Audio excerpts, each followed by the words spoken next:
الله الرحمن الرحيم ربنا لا تزغ قلوبنا بعد إذ هديتنا وهب لنا من لدنك رحمة إنك أنت الوهاب.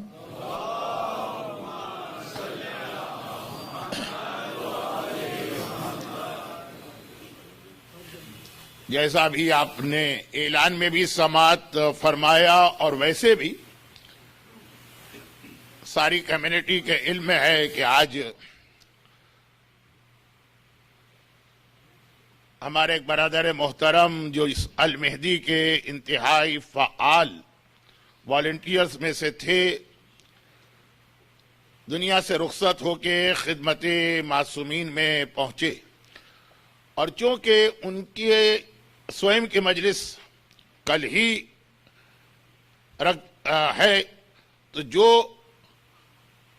موت کے حوالے سے مجھے آج گفتگو کرنا تھی، اب وہ 2 دن متواتر ایک موضوع پہ بات کرنا ذرا اس لیے مشکل ہے کہ اصل عنوان کوئی اور ہے، تو وہ ساری گفتگو جو آج کرنا تھی اور جس کے لیے کل بقول شخص آپ حضرات کو ڈرایا گیا تھا، اور اس اعلان کے اثرات آپ کو نظر بھی آئیں گے.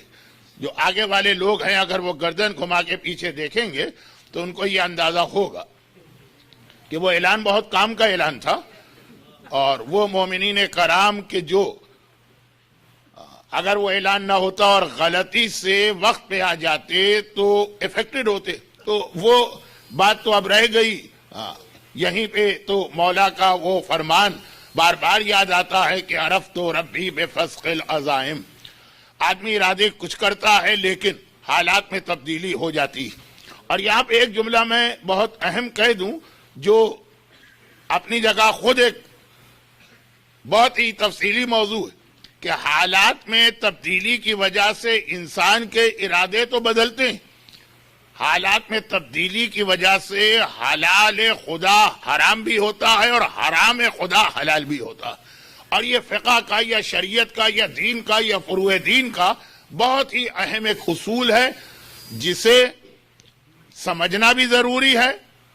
اور اس عشرے کی کسی ایک مجلس میں ہو سکتا ہے کہ آج ہی تھوڑا سا اس کا تذکرہ بھی کیا جائے گا، لیکن بعد میں ابھی صرف اتنی گزارش کر دی جائے کہ آخر کل یہ اعلان کیا کیوں گیا. بقول شخص مجمع کو بھگانے والا اعلان کیا کیوں گیا؟ کیونکہ آج کی رات شب جمعہ، اور شب جمعہ وہ رات ہوتی ہے کہ پورا سال جب بھی آئے اور چاہے اس رات میں کسی مومن کا انتقال ہوا ہو کہ نہ ہوا ہو، ہر آدمی کو موت یاد کرنا ہے، اس لیے کہ اسلام مرنے کے حوالے سے 2 پیغام دیتا ہے، جن میں سے جیسا میں نے کہا کہ ایک پیغام تو اب میں ایک دن ڈیلے کر سکتا ہوں، دوسرا اگرچہ ابھی اعلان ہو گیا لیکن میں بھی ذرا سا اس کو ریپیٹ کروں گا. دوسرا 2 پیغام دیتا ہے. پہلا پیغام یہ، جو دنیا سے گیا تو پہلے اپنی موت کو یاد کرو، اپنی موت کو یاد کرو. انا للہ و انا الیہ راجعون کا مطلب یہ نہیں ہے کہ وہ اللہ کی بارگاہ میں گیا. انا للہ و انا الیہ راجعون کا مطلب ترجمہ ٹرانسلیشن ہے، ہم اللہ کے یہاں جانے والے. اپنی موت پہلے یاد دلائی جا رہی. آپ نے کسی کے مرنے کی خبر سنی، اسے غسل بعد میں دیں گے، اس کو کفن بعد میں پہنائیں گے، اس کی نماز جنازہ میں بعد میں شریک ہوں گے، اسے قبر میں بعد میں اتاریں گے، سب سے پہلے انا للہ کہیں گے. اور انا للہ اپنی موت، تو اپنی موت یاد کرو. ہر شب جمعہ بھی یہ حکم ہے اور کسی کے مرنے کی خبر آ جائے تب بھی. مگر اسی کے ساتھ ساتھ برابر سے دوسرا حکم یہ جو نماز جنازہ میں یاد دلایا جاتا، اور وہ حکم یہ ہے کہ اب یہ دیکھو کہ مرنے والا تمہارا دوست، رشتہ دار، جاننے والا، اور کچھ نہ صحیح تو ایمانی رشتے سے تمہارا رشتہ دار، اس کی کیا مدد کر سکتے ہو. یہ ایک دوسری ذمہ داری ہے. بہت زیادہ ایصال ثواب کی مجلسوں میں اس کا ذکر ہوتا، اور انشاءاللہ کل کی مجلس میں تھوڑا سا اس کا ذکر اور کیا جائے گا. لیکن وہ جو مرنے والے کی مدد ہے، اس میں ایک مدد ایسی کہ جس کا وقت آج ہی کی رات، یہ رات اگر چلی گئی، ختم ہو گئی، ذہن متوجہ نہ ہوئے، اس فریضے کو ادا نہ کیا، تو آنے والے کل میں پھر اس کا موقع نہیں رہے گا. اور وہ ہے نماز وحشت قبر. موت کا ذکر کل ہو سکتا ہے, مرنے والے کی موت کو کل یاد کیا جا سکتا ہے, اس موت کے حوالے سے ہمارے پیغام ایک دن کے بعد آ سکتے ہیں, لیکن نماز وحشت قبر وہ تو اسی رات کو پڑھنا فائدے مند ہے کہ جس رات کو مرنے والا اپنے نئے گھر میں پہنچا ہوا, یا اب اس کا ایک نیا گھر ہے. ان مرحوم کے حوالے سے بات نہیں کر رہا, ایک عام بات کر رہا ہوں, لیکن جس میں یہ بھی شامل کہ آپ میں سے زیادہ تر وہ ہیں جو کہیں اور پیدا ہوئے ہیں. جو یہاں پیدا ہوئے ہیں وہ باہر کی مارکی میں بیٹھے ہوئے انگلش لیکچر سن رہے ہوں گے اور ان کو وہی سننا چاہیے, لیکن آپ میں سے تقریباً سب لوگ وہاں سے آپ نے اپنا گھر یہاں منتقل کیا, اور پھر یہاں سے ایک دن آپ کو اسی منزل پہ جانا ہے جہاں پہ ہمارے یہ محترم فصیح بھائی پہنچے ہوئے ہیں, ہر ایک کو وہاں جانا. اب یہ جو اس نئے گھر میں گئے ہیں تو ہمیں اور آپ کو سب سے پہلا عمل آج ہی کی رات کرنا ہے نماز وحشت قبر. اور میں بالکل وضاحت کے ساتھ یہ بات کہہ دوں کہ یہ غلط فہمی ہے کہ مرنے والے کی نماز وحشت صرف اس کے امیجیٹ فیملی ممبرز پڑھ سکتے ہیں, اور باقی لوگ اگر پڑھنا چاہیں تو نماز ہدیہ میت پڑھیں. یہ ہمارے تمام مراجع کا اس پہ اتفاق ہے کہ نماز وحشت قبر ہر مومن کو پڑھنے کا حق ہے, حتیٰ اگر کبھی کوئی مرنے والے کے وارث آپ سے کہہ دے کہ بھئی تم نہیں پڑھنا نماز وحشت, ہم راضی نہیں ہیں کہ تم نماز وحشت پڑھو, اچھا وارث چھوڑے. جو ہماری قوم کا ایک بہت بڑا مسئلہ بنتا جا رہا, ایگو پرابلم. مرنے والے نے اپنی زندگی میں کہہ دیا کہ دیکھو میں مر جاؤں تو تم میری میت پہ بھی نہ آنا, نہ میرے لیے فاتحہ پڑھنا, نہ میری نماز وحشت پڑھنا. وہ خود مرنے والا منع کر کے گیا, اور یہ اسی انداز کا جملہ ہوگا جیسے زندگی میں کبھی ہوتا کہ آپ کو پتا چلا کہ کوئی آدمی بہت پریشانی میں ہے, مصیبت میں ہے, مالی مشکلات ہیں, کوئی آپ مدد کے لیے گئے, اس نے کہا مجھے آپ کی مدد نہیں چاہیے. زندگی میں اکثر ایسا ہوتا ہے کہ منع کر دیتے کہ تمہاری مدد تو مجھے نہیں چاہیے. تو ہو سکتا ہے کہ کوئی مرنے والا کہے کہ ہاں قبر میں مجھے بہت پریشانی ہوگی اور زحمت ہوگی اور جو بھی ہوگا, لیکن بہرحال میں تمہاری مدد نہیں چاہتا ہوں. یہاں پہ اگرچہ تقریر کا ایک اور رخ سامنے آ سکتا ہے, لیکن بات بہت زیادہ موضوع سے ہٹ جائے گی, تو صرف ایک حدیث کہہ کے کہ مولا کا مسلسل یہ فرمان ہے نا کہ دیکھو کسی, اب یہ بہت ہی سلینگ قسم کا لفظ ہے, مولا کا جو فرمان ہے اس کا اگر ترجمہ محاورہ کروں تو شاید آدھے لوگ نہیں سمجھیں گے. تو اسی طرح کہ نیچ ذات یا کمینے انسان کا احسان کبھی نہ لینا, اس سے تو بہتر ہے کہ اپنی پریشانی اور مصیبت کو فیس کر لو. تو اب بات کہیں اور نہ چلی جائے, اس لیے میں یہیں پہ اپنے آپ کو روک کے کہ دنیا میں ایسا ہوتا کہ ہم پریشانی میں کوئی مدد کے لیے آئے, لیکن ہم کو پتا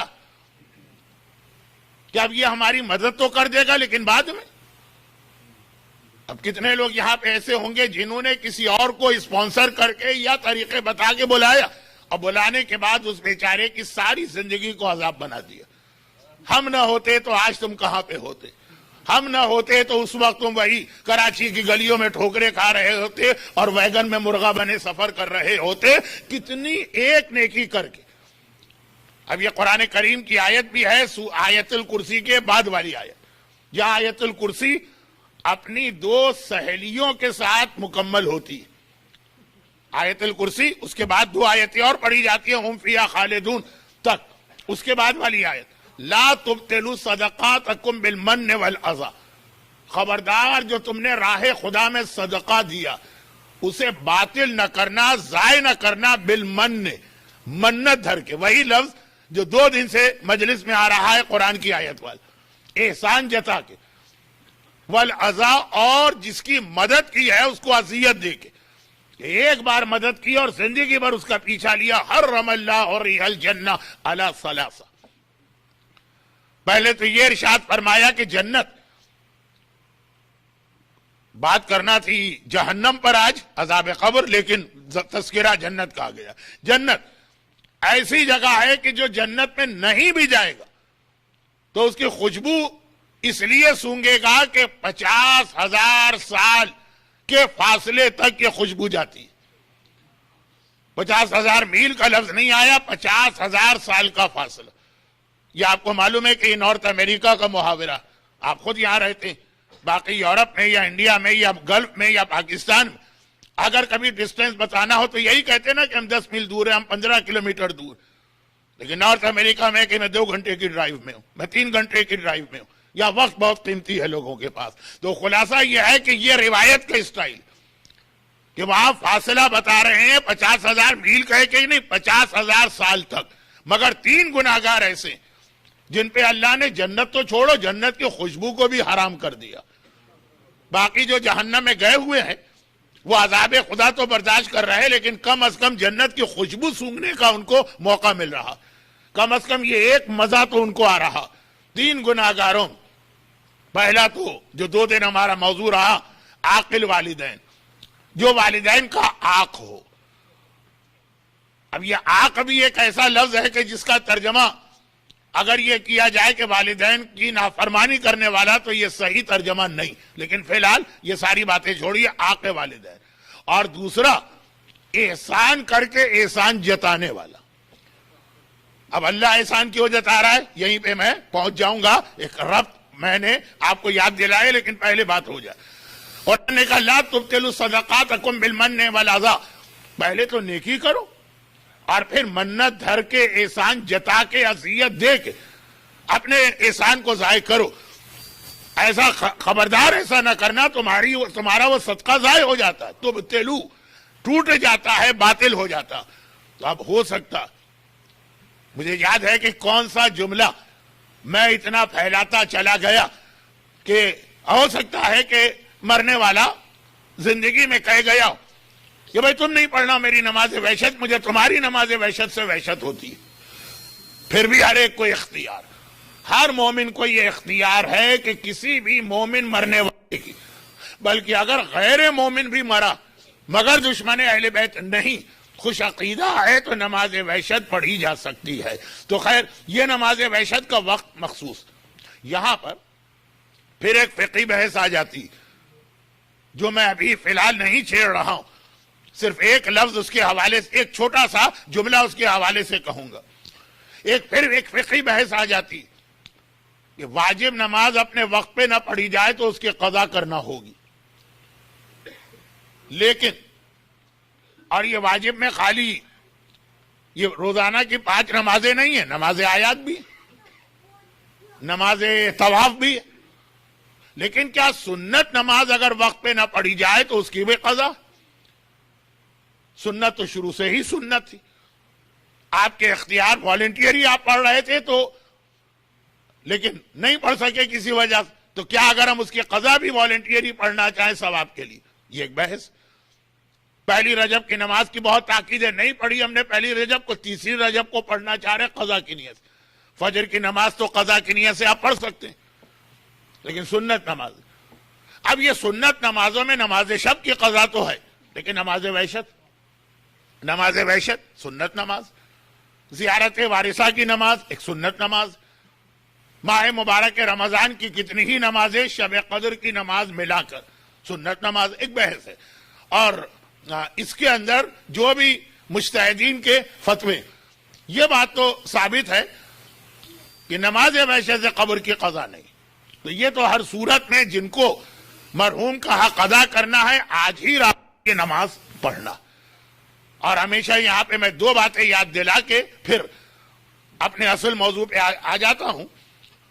پہلی چھوٹی سی بات یہ ہے کہ نماز وحشت بہرحال جو 2 دن پہلے ایک جملہ آیا تھا اس کے حوالے سے اسلام میں آئی. یعنی اللہ کے رسول نے نماز وحشت کا کنسپٹ پیش نہیں کیا، بلکہ کہا کہ جب تمہارا کوئی مر جائے تو اس کے لیے صدقہ بھیجو. پھر ایک غریب آدمی کھڑا ہوا کہ یا رسول اللہ اس کا مطلب یہ ہے کہ سارے فائدے پیسے والے ہی لوٹ لیں گے، دنیا میں بھی پیسہ ہے تو ہر سہولت، اور مرنے کے بعد بھی راہ خدا میں ان کے وارثوں نے یا انہوں نے وصیت کر کے صدقہ نکلوا دیا تو قبر میں بھی ان کو آرام. یہ پیسہ دنیا میں چل رہا ہے، قبر میں بھی یہ پیسہ چل رہا. پیغمبر نے ایک اصولی بات بتائی کہ مرنے والے کے لیے سب سے بڑا فائدہ یہ کہ اس کی وجہ سے کسی زندہ غریب مومن کی مدد ہو جائے. صدقے کا مطلب تو یہ ہے، لیکن جس کی جیب میں ایک پیسہ نہیں تھا، اور کتنے غریب تھے اس وقت مسلمان، کھجور کا ایک دانہ بھی وہ چک نہیں پاتے تھے، کتنے غریب تھے. اب یہ الگ بات ہے کہ جن کے طفیل خیبر کی لڑائی کے بعد یہ دولت میں کھیلنے لگے، پہلا وار انہوں نے انہی پہ کیا. کسی کمینے یا نیچ ذات پہ احسان نہ کرنا. ایسا نہیں ہے کہ خالی احسان بھول جائے گا. دیکھیں دونوں چیزیں، احسان نہ کرنا اور احسان قبول نہ کرنا. اگر احسان قبول کرو گے وہ احسان جتائے گا، اور اگر احسان کرو گے تو چونکہ اس کے پاس ایک وہ انفینٹی کمپلیکس آ جائے گا نا، نگاہ نہیں اٹھے گی اپنے محسن کے سامنے تو محسن کا خاتمہ کرے گا. خیر، اب یہ تو ایسے جملے یہ پوری مجلس بن سکتی ہے. تو پیغمبر مرنے والے کی مدد کے حوالے سے بات کر رہے ہیں کہ اصل مدد یہ ہے کہ وہ مرنے والا قبر میں جس حالت میں پہنچا، قبر میں ہر ایک مجبور. تو جو دنیا میں اس غربت کی عالم میں ہیں، پیسہ نہ ہونے کی وجہ سے کتنے لوگوں کی عزت پامال ہوتی، ان کی مدد کرو، وہاں ان کی مدد ہوگی. اور اس نے کہا کہ یا رسول اللہ میرے پاس تو کچھ نہیں. تو پھر پیغمبر نے کہا اچھا جو صدقہ نہ دے سکے وہ 2 رکعت نماز وحشت پڑھے. پھر نماز وحشت کی بعد میں اتنی حدیثیں آئیں اور اتنے واقعات بھی آپ کو ملیں گے کہ کتنا یہ قبر میں کام آنے والی نماز، کہ پھر یہی فتویٰ ہے کہ دونوں کرو. یعنی نماز وحشت تو پڑھو ہی اور صدقہ بھی دو. یہ پہلی بات. دوسری بات وہ یہ ہے کہ نماز وحشت ایک سنت نماز، اور ہر سنت نماز میں اجازت ہے کہ آپ اسے چلتے پھرتے کوئی کام کرتے ہوئے انجام دے سکتے ہیں. یقیناً ثواب کم ہو جائے گا لیکن ملے گا بھی اور اس کا فائدہ بھی ملے گا. بس شرط صرف دو ہی ہیں. نمبر 1 وضو ہونا چاہیے، نمبر 2 باتیں نہیں ہونا چاہیے. قبلہ معاف ہو جاتا. تو سنت نماز کا یہ اصول ہر ایک کو معلوم، اور میں تو ہر سال ممبر پہ پتہ نہیں کیسے کوئی نہ کوئی موقع بن جاتا ہے تو یہ بات اس لیے یاد دلا دیتا ہوں کہ یہاں بڑی لمبی لمبی ڈرائیونگ ہوتی ہے یا بڑا لمبا ٹرین کا سفر ہوتا. اب یہ آئی فون کی وجہ سے لوگوں کا ٹائم بہت پاس ہونے لگا ہے، لیکن پھر بھی اس وقت کو آپ استعمال کر سکتے ہیں سنت نمازوں کو انجام دینے میں، جس میں روزانہ کی نافلہ بھی شامل ہے. نماز وارث، اب یہاں سے آپ گھر جا رہے ہیں، یہاں زیارت وارثہ سنی، نماز راستے میں ڈرائیونگ کرتے ہوئے پڑھ لیجیے گا.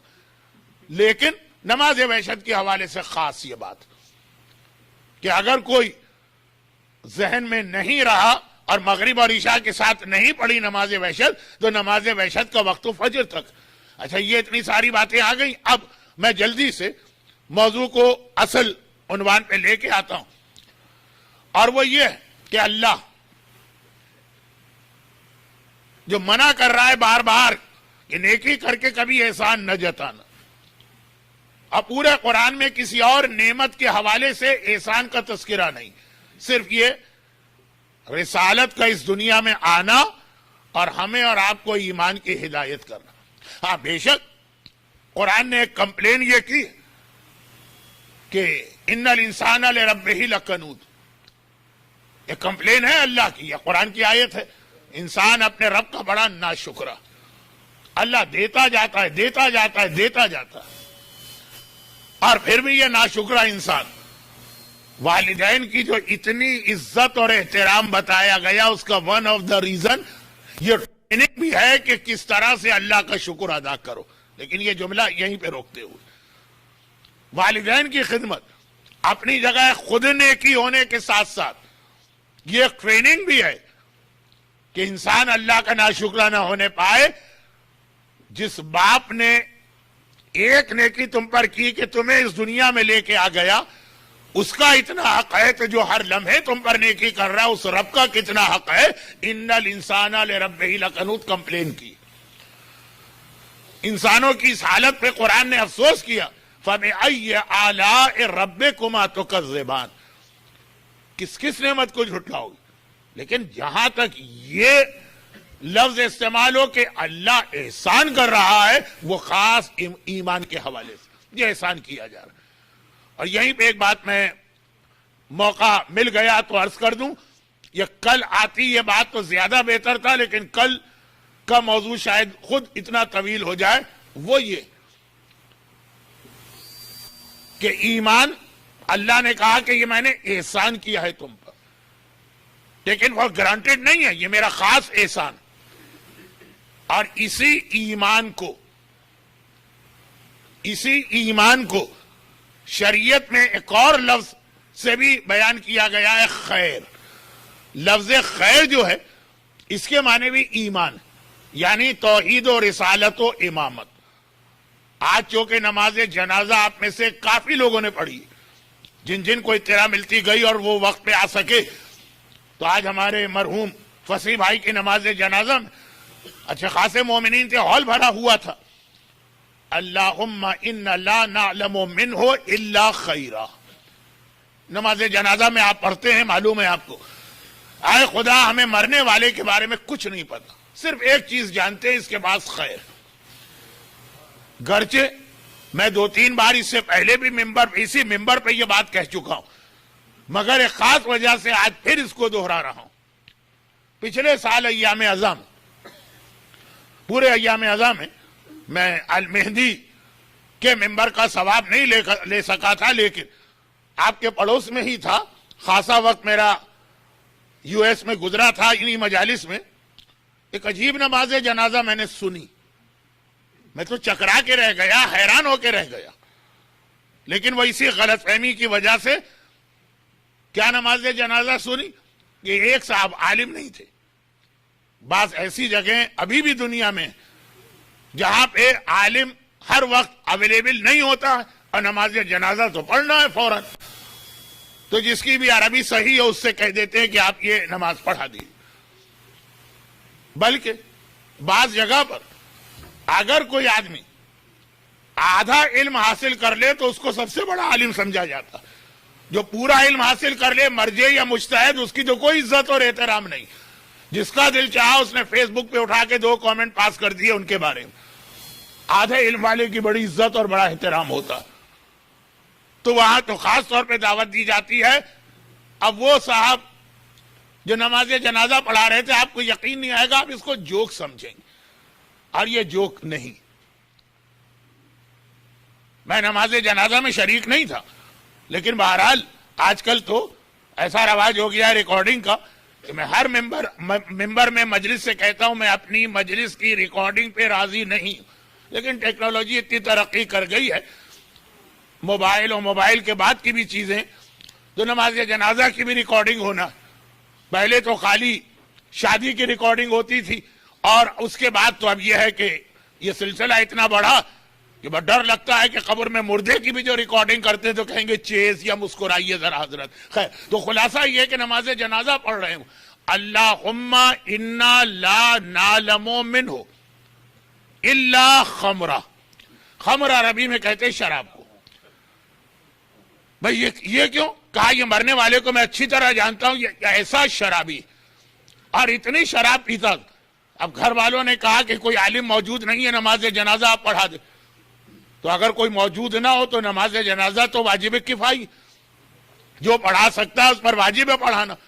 لیکن میں جانتا ہوں کہ یہ آدمی غلط راستے پر تھا، یعنی شراب کے حوالے سے. تو میں تو حق کہوں گا اللہ کی بارگاہ میں، کیونکہ اللہم میں اللہ سے بات کر رہا ہوں، پبلک سے تو نہیں. اللہم انا لا نعلم منہ الا خمرہ. اے خدا یہ مرنے والے کے بارے میں صرف ایک بات پتا ہے کہ بہت شراب پیتا. یہ نماز جنازہ پڑھی جا رہی. اور وجہ کیا تھی؟ وجہ یہ تھی کہ جو اصل لفظ آیا لا نعلم منہ الا خیرہ، وہ خیر کو سمجھے ہی نہیں. اور جیسے بہت سے لوگ نہیں سمجھتے کہ خیر کا مطلب یہ ہے کہ ہم تو مرنے والے کے کردار کی گواہی دے رہے ہیں. تو یہ کیسے گواہی دے سکتے ہیں جس کے بارے میں پتا ہے کہ وہ بے نمازی ہو، جس کے بارے میں پتا ہو کہ وہ شرابی ہو، جس کے بارے میں پتا ہو کہ بے حجاب عورت ہو.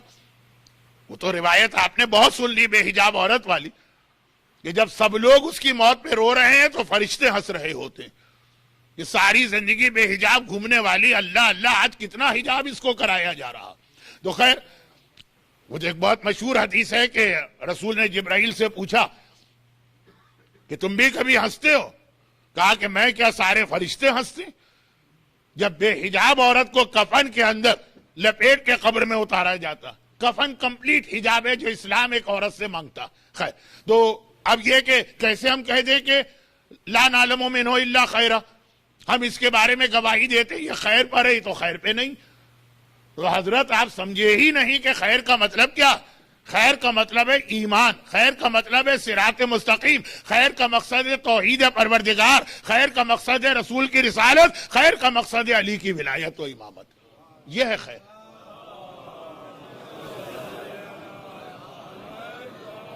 یہ بات کئی بار یاد دلائی گئی, لیکن وہ خمرہ والی جو نماز جنازہ میں نے سنی تو اس کے بعد تو دل اور تڑپ اٹھا کہ یہ لوگوں کو اب تک دھوکہ ہو رہا ہے تو یاد دلاؤ. لیکن یہ بات آ کیوں گئی کہ خیر, خیر عربی کی سپرلیٹو ڈگری, خیر کے معنی اچھی چیز نہیں ہے, سب سے اچھی چیز.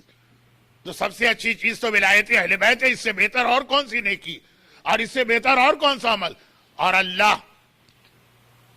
یہ احسان بیان کر رہا, بل اللہ یمن ان ہداکم للایمان, اور اللہ کا یہ احسان ہے تم پر کہ ایمان کی ہدایت کی.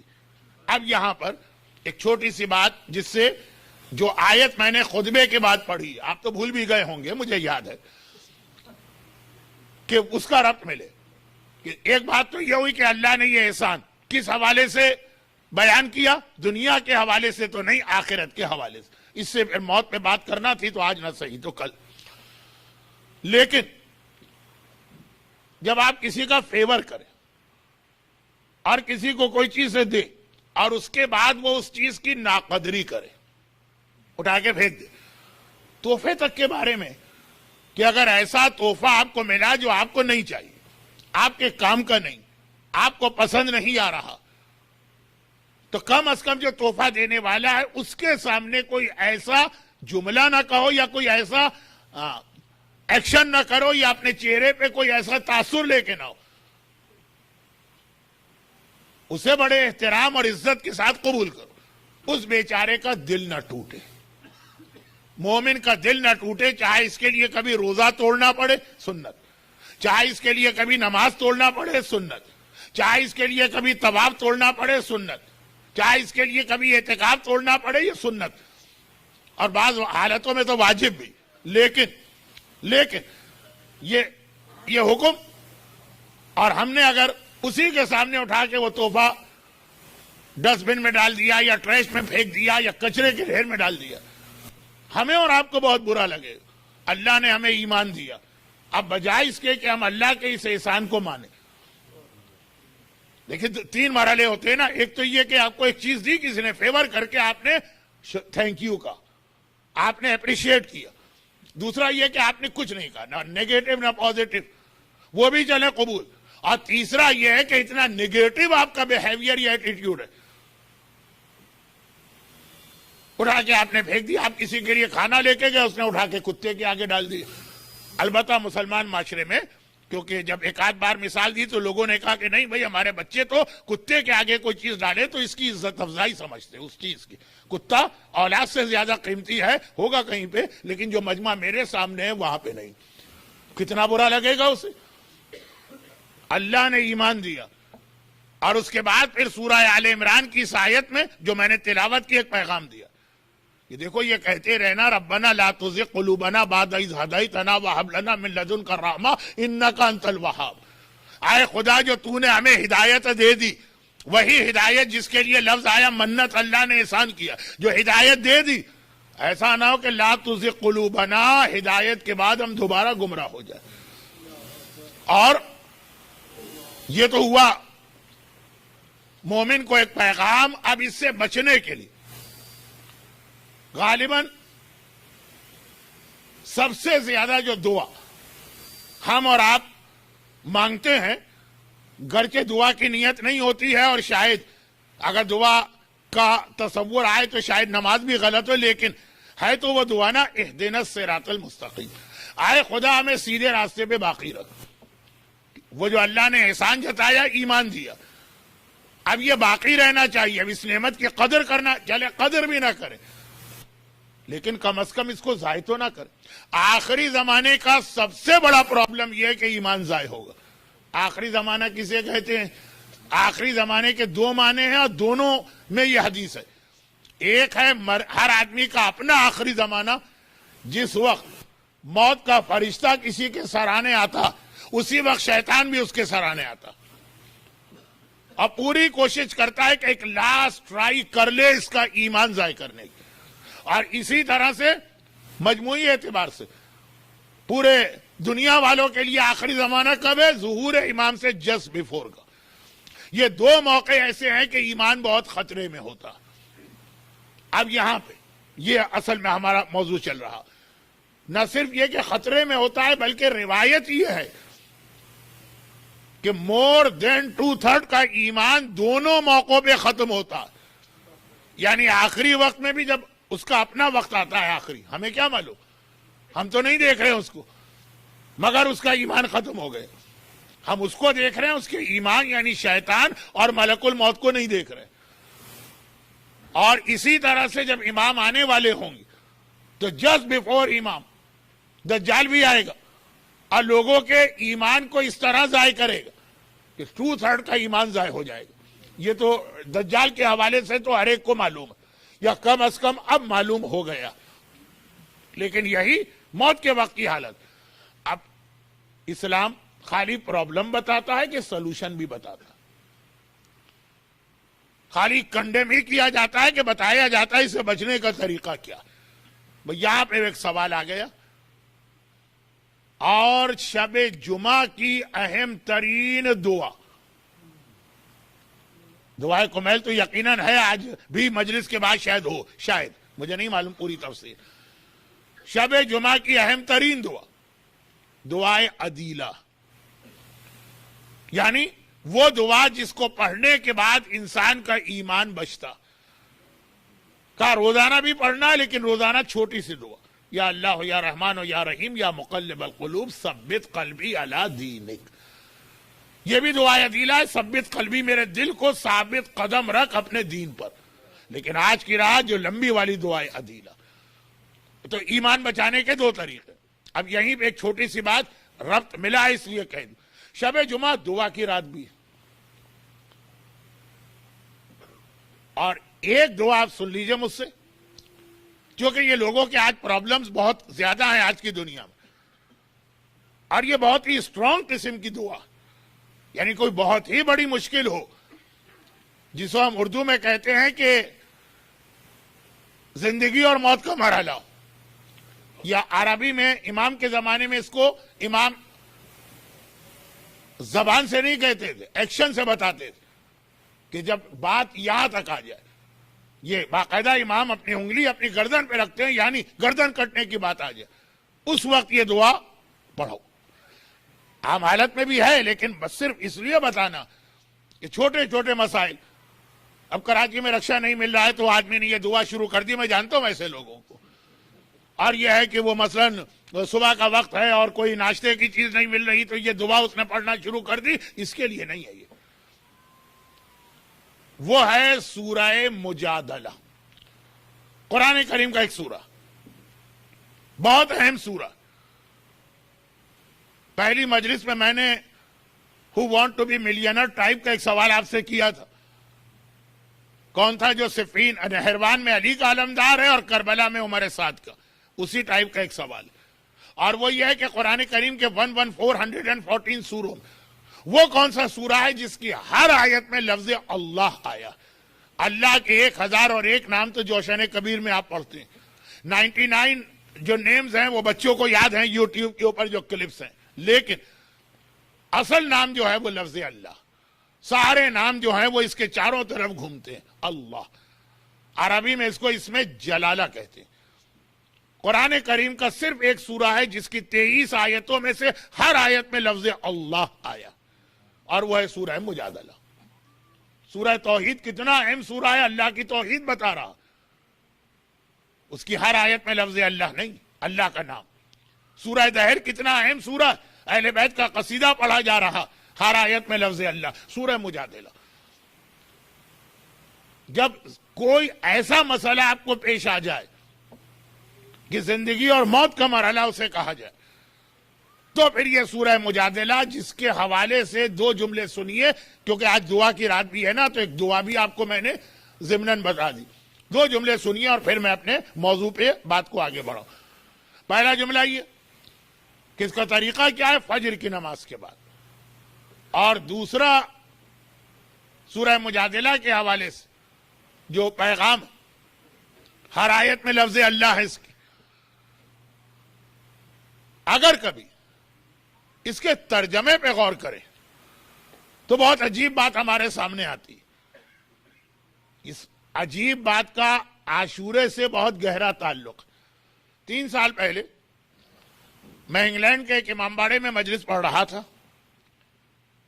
اور 6 یا 7ویں محرم کی میں نے جو مجلس پڑھی، اس کے بعد میں وہاں پہ آفیشلی بین کیا گیا. باقاعدہ کمیٹی بیٹھی اور آفیشلی بین کیا گیا. ان آفیشل تو پتہ نہیں کہاں کہاں پہ بین ہوں، لیکن آفیشلی اس مجلس کی وجہ سے. اور مجلس کیا تھی؟ جو میں نے 2 سال پہلے یہاں 11 محرم کو ایک جملہ کہا تھا. شاید اس کی تشریح اس سال ہو، کیونکہ اس سال عاشورے کے بعد 11 اور 12 2 مجلسیں مجھے ملیں گی. لیکن وہ کیا تھا کہ عاشورے کے دن، عاشورہ 10 محرم 10th of محرم، آدمی کی کیا حالت ہوتی، یعنی زمین و آسمان رو رہے ہوتے ہیں. قرآن کریم کے سورہ احزاب کی تلاوت کا خاص حکم ہے. اور میں نے 7 محرم کی مجلس میں پہلے تو یہ جملہ کہا کہ 2 دن کے بعد عاشورہ آ رہا، اور اس میں یہ سورہ آپ کو پڑھوایا جائے گا. ہم اپنی مرضی سے یا شوق سے نہیں پڑھیں گے، اعمال کا حصہ ہے تو پڑھوایا جائے گا. تو میں ذرا سا اس کے 2 صفحوں کا ترجمہ پڑھتا ہوں جو آپ پڑھیں گے. وہ ترجمہ ہی غضب ہو گیا کہ 7 محرم کو یہ چیز ہے. میں نے کہا یہ تو 7 ہے نا، یہ تو 10 محرم کو آپ کو پڑھنا. غلطی صرف یہ ہے کہ آپ عربی میں پڑھیں گے، میں اس کو اردو میں پڑھ کے سنا رہا ہوں. وہ کیا ہے سورہ احزاب؟ اے نبی اپنی بیٹیوں سے کہہ دو کہ حجاب کرے. دیکھو جب شوہر اور بیوی میں جھگڑا ہو تو یہ کرنا. دیکھو جو زید نے اپنی بیوی کو طلاق دی اور تم نے اس کی بیوی سے شادی کر لی، نکاح، طلاق، فیملی میٹرز، حجاب، یہی باتیں چل رہی ہیں. تو 7 محرم کی مجلس میں لوگوں نے کہا 7 محرم کو تو یہ برداشت نہیں ہو سکتا. میں نے کہا کہ بہرحال آپ کو تو عاشورے کو بھی یہ برداشت کرنا ہوگا. سورہ مجادلہ جو اتنا اہم سورہ ہے کہ زندگی اور موت کے مرحلے کو حل کرتا، فجر کی نماز کے بعد پڑھی. لیکن ترجمہ پڑھیں، شوہر بیوی کے جھگڑے. مجادلہ کا مطلب یہ لڑائی، جدل. ایک بیوی اور ایک شوہر میں جھگڑا ہو گیا، اور وہ بیوی اپنے شوہر کی کمپلین لے کے رسول کے پاس آئی تھی. وہاں سے یہ سورہ شروع ہو رہا. پہلی آیت، عام طور پہ قرآن کی پہلی آیت کچھ اللہ کا ذکر ہوتا ہے، اللہ کا نام ہوتا ہے، سبح باسم ربک الاعلی قل هو اللہ احد. یہ شروع ہو رہا ہے. کیوں؟ اس لیے یہ ایک جملہ، چاہے سورہ احزاب ہو چاہے سورہ مجادلہ ہو، اسلام کا نظام باقی نہیں رہ سکتا. ایمان ختم ہوتا ہے اگر فیملی لائف آپ کی صحیح نہیں. سب سے اہم چیز، میرا سوال ذہن میں ہے نا کہ اللہ نے کہا ایمان میری ایک بہت بڑی نعمت نہیں، احسان. اور پھر کہا کہ دیکھو میں نے احسان کیا ہے تو اس ایمان کو کھونا نہیں، ضائع نہیں کرنا. تو پھر سوال یہ ہے کہ یہ ایمان بچے گا کیسے؟ کیا چیز ہے جو ایمان کو بچاتی؟ اب بچوں کو بچانے کے لیے ہم ویکسینیشن لگاتے ہیں تاکہ وہ ان بیماریوں سے بچے. آپ افریقہ کے بعض علاقوں میں ٹریولنگ پہ جائیں گے تو یلو فیور کا ویکسینیشن لگے گا تاکہ آپ اس سے بچیں. اسی طرح جو مشینری آپ کے پاس ہے، کھانے پینے کی چیزیں آپ فریج میں رکھتے ہیں تاکہ وہ خراب ہونے سے بچے. ایمان کس طریقے سے بچایا جاتا؟ ہم نے وہاں بھی یہی سمجھا کہ گوشت کو فریزر میں رکھ دو تو 6 مہینے محفوظ رہے گا. ایمان کو بھی فریزر میں رکھ دو، ایسا کہ بالکل جمع وہاں پہ رہے، نظر بھی نہ آئے. ایمان بچانے کے لیے کربلا کیا تھا؟ کربلا تھا ایمان بچانے کا جہاد. کربلا میں کوئی اقتدار کی جنگ تھی، شہزادوں کا اختلاف تھا، کوئی دنیاوی مسئلہ تھا. ایمان نعوذ باللہ حسین اور اصحاب حسین کا نہیں، عالم اسلام کا ایمان. چنانچہ عاشور کے دن فیملی لائف والا سورہ اسلام نے ریکمنڈ کیا، فیملی لائف. اور جب تم پہ کوئی بہت بڑی پریشانی آ جائے تو سورہ مجادلہ جس میں اللہ کا نام ہے، جس کے بارے میں ان شارٹ کہا جاتا کہ اللہ کا نام اس میں اعظم ہے جس سے یہ کائنات چلتی ہے، یہ نام جس سورے کے اندر ہے جو اتنا اہم سورہ، وہ بھی فیملی لائف۔ بعد میں کچھ اور باتیں آگے آئی ہیں لیکن آغاز یہاں سے۔ تو اس سوال کا جواب کہ ایمان اگر بچانا تو اس کے لیے اپنی فیملی لائف کو آپ کو بہتر سے بہتر کرنا ہے۔ اور آج اگر آپ دیکھ لیں تو ویسٹرن کنٹریز کے سارے قوانین کا رخ اس جانب ہے کہ کسی طرح فیملی لائف کو تباہ کیا جائے۔ آپ نماز پڑھیں گے، کسی کو اعتراض نہیں، کوئی نظام، کوئی حکومت، کوئی سسٹم، کوئی گورنمنٹ آپ کو نہیں روکے گی، اور آپ روزہ رکھیں گے، کوئی آپ کے معاملے میں انٹرفیئر نہیں کرے گا، اور اگر آپ ریگولر حج پر جائیں گے تو کوئی نہیں کہے گا کہ یہ غلط، اور اگر آپ خمس و زکوٰۃ کی ادائیگی کریں گے تو کوئی رکاوٹ نہیں آئے گی۔ لیکن جتنے بھی قوانین بنتے ہیں وہ سب کا رخ ہے ہماری فیملی لائف کو کس طرح سے اسپوائل کیا جائے، گھروں میں جھگڑے ڈالے جائیں، جس میں حجاب بھی شامل ہے۔ حجاب کی مخالفت، حجاب فیملی لائف بچانے کا ایک بہت اہم ذریعہ، لیکن یہ ساری باتیں تو بعد میں آئیں گے، ابھی تو مختصر بات۔ بہت زیادہ اہمیت اسلام نے دی ہے فیملی لائف، اور پھر وہ جو کل بات میں نے کہی وہ بھی فیملی لائف کے حوالے سے مجھے کہنا تھی۔ وہ کیا بات کہ غیبت حرام، لیکن عام مومن کی غیبت حرام ہے، اس کے مقابلے میں بیوی کے لیے شوہر کی غیبت اور شوہر کے لیے بیوی کی غیبت بھی حرام۔ اور فیملی لائف میں صرف شوہر بیوی نہیں آتے ہیں، فیملی لائف میں والدین، فیملی لائف میں اولاد، فیملی لائف میں رشتہ دار، یہ سب آ جاتے ہیں۔ یہ اسلام میں بہت اہم ہے۔ امام خمینی رضوان اللہ علیہ جیسے عظیم عالم، مجاہد عالم، ان کی توضیح المسائل کے آخری پیج پہ 3 مسئلے تھے، وہ ذرا سا ایک سپلیمنٹ تھا، اور اس میں دوسرا مسئلہ یہ تھا کہ یہ جو قانون شاہ ایران نے اس سال بنایا 63، یہ ہماری فیملی لائف کو ختم کرنے کے لیے بنایا ہے، کیونکہ فیملی لائف اسلام کا فاؤنڈیشن اسٹون، اور یہ نماز اور روزہ جو ہے نا، یہ بھی سب اسی وقت ہو سکے گا جب فیملی لائف آدمی کی صحیح ہوگی۔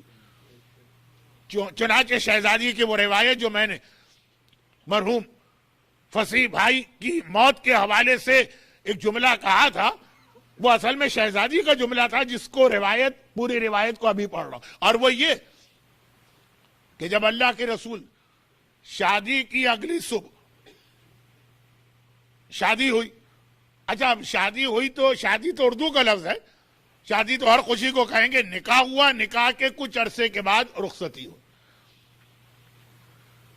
اور رخصتی کے لیے پیغمبر نے جو طریقہ اختیار کیا اسے بھی سمجھنا، وہ بھی بہت اہم چیز ہے، لیکن آج کے لیے نہیں۔ اور وہی آپ کو بھی کمپلین ہوگی کہ مولانا یہ شادی، یہ خوشی، یہ رخصتی، یہ بارات، یہ پہلی دوسری محرم کو پڑھ دیتے، جیسے جیسے بڑی راتیں قریب آتی جا رہی آپ اس موضوع پہ آ رہے ہیں۔ خیر یہ میرا موضوع اس سال ہے نہیں، موضوع کچھ اور ہے، تو ہے کہ آپ پوچھیں گے، کیونکہ روز میں یہ جملہ کہہ کے آگے بڑھ جاتا ہوں کہ موضوع ہے کیا۔ ہو سکتا ہے کہ 12 محرم کو ہم اور آپ بیٹھ کے واقعہ ڈھونڈ رہے ہوں کہ تھا کیا موضوع، لیکن فی الحال جو ذہن میں ہے نقشہ، اس کے اعتبار سے شادی موضوع نہیں ہے، صرف یہ ایک حدیث۔ رخصتی ہوئی، اگلی صبح کو میرا مولا نماز فجر پڑھنے کے لیے مسجد میں آیا، رسول اللہ کے پیچھے نماز پڑھنا۔ سجا ایک پیغمبر کے زمانے کی ایک عورت تھی نا، جس نے پیغمبر کے آخری زمانے میں نبوت کا دعویٰ کیا تھا،